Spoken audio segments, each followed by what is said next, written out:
Tonight, when the sun goes down, you're going to flip a switch. Light will flood the room. You won't think twice about it. But somewhere in your chest, a much older feeling is still waiting. A tightness. A flicker of alertness you can't quite explain. For 99.9% of human history, that switch didn't exist. When the sun set, the world simply disappeared. You call it a fear of the dark. But that phrase is misleading. You are not afraid of darkness itself. Darkness is nothing.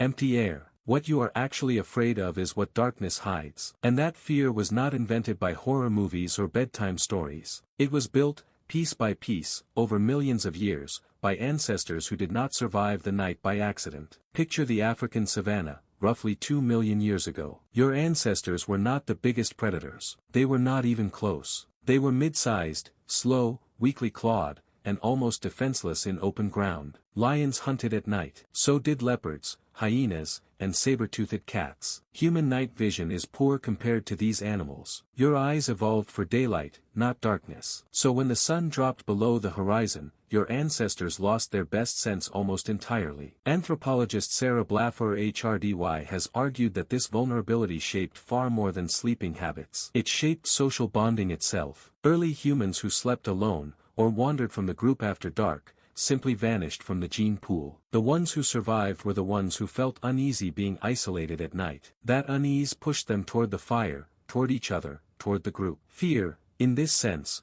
was not a flaw. It was a survival tool passed down through generations. And it left a mark you still carry today. Researcher Randolph Ness, working in evolutionary psychiatry, has described fear as a smoke detector system. It is built to give false alarms rather than miss a real threat. A smoke detector that only goes off during actual fires is a bad smoke detector. One that occasionally beeps at burnt toast is doing its job. Your brain's fear circuitry works the same way. It would rather make you flinch at a shadow 1,000 times than fail to warn you once about a real predator. That is why an empty hallway at midnight feels different from the exact same hallway at noon. Nothing has physically changed. Only the light has left. But your ancient alarm system doesn't know the difference between a crouching lion and a coat rack. Here is where it gets stranger. This wasn't only about predators. For early humans, darkness also meant the loss of the group itself. You couldn't see faces. You couldn't read expressions. You couldn't tell friend from stranger at a distance. In small hunter-gatherer bands, where survival depended entirely on cooperation and trust,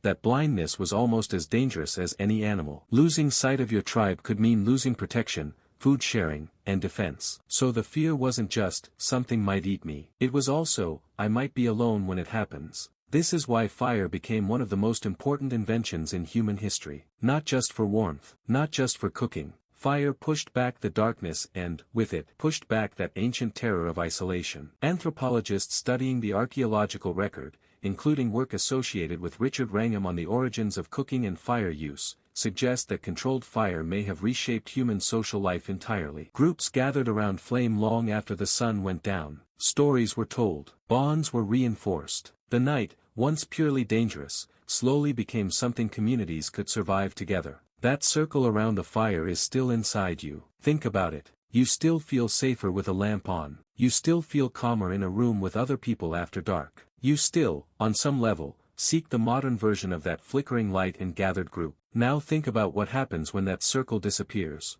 A child alone in a dark bedroom. An adult walking to their car through an empty parking lot. The chest-tightening feeling isn't irrational. It's ancestral. Your body is running code written by ancestors who had every reason to be cautious. Psychologist studies on nyctophobia, the clinical fear of darkness, have found that this fear peaks in early childhood and gradually fades for most people as they age. But it never fully disappears. Even confident adults report a spike in heart rate when walking through unfamiliar dark spaces. Some researchers argue this isn't a bug in the human mind. It's a feature that simply outlived the environment it was built for. You no longer face lions in the grass. But the circuitry built to detect them is still fully operational, still scanning, still ready. There's one more twist.